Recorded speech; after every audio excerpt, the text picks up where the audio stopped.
आपको ले चलूंगा जबलपुर की उस सुनसान कॉलोनी में जहां एक पिता और बेटे की नींद हमेशा के लिए छिन गई।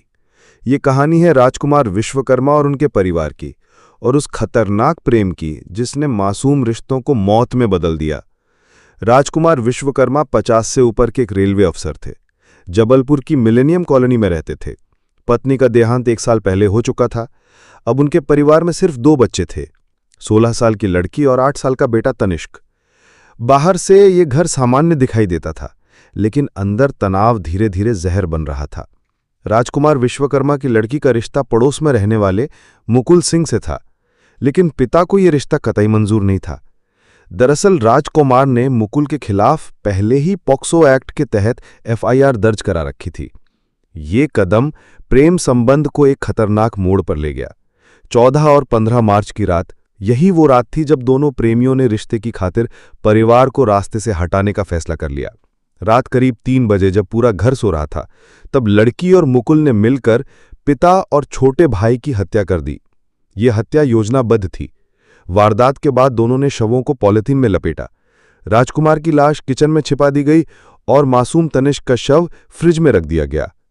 सबसे रोंगटे खड़े कर देने वाली बात यह है कि हत्या के बाद भी दोनों कमरे में करीब 4 घंटे तक रुके रहे। 4 घंटे जिनमें उन्होंने न सिर्फ लाशों के पास बैठकर बातचीत की, बल्कि नाश्ता भी किया। सोचिए, घर में पिता और छोटे भाई की ठंडी लाशें पड़ी थीं और वहीं बैठकर चाय और ब्रेड खाई जा रही थी। सुबह होने से पहले वो दोनों ने घर छोड़ा। सीसीटीवी फुटेज में देखा गया कि दोनों कॉलोनी के गेट से निकल रहे थे। पहले वे कटनी की तरफ गए, फिर रेलवे स्टेशन और बस स्टैंड की ओर भी दिखाई दिए। इसके बाद दोनों फरार हो गए। पुलिस के लिए यह मामला चुनौती बन गया। दोहरे हत्याकांड ने पूरे जबलपुर को हिला दिया। पुलिस की टीमें लगातार खोजबीन करती रहीं। लगभग 75 दिनों तक दोनों छिपते छिपाते घूमते रहे, लेकिन आखिरकार पुलिस ने राजकुमार विश्वकर्मा की लड़की को हरिद्वार के एक होटल से गिरफ्तार कर लिया। मुकुल कुछ दिन बाद सरेंडर कर गया। मामला अब अदालत पहुंचा।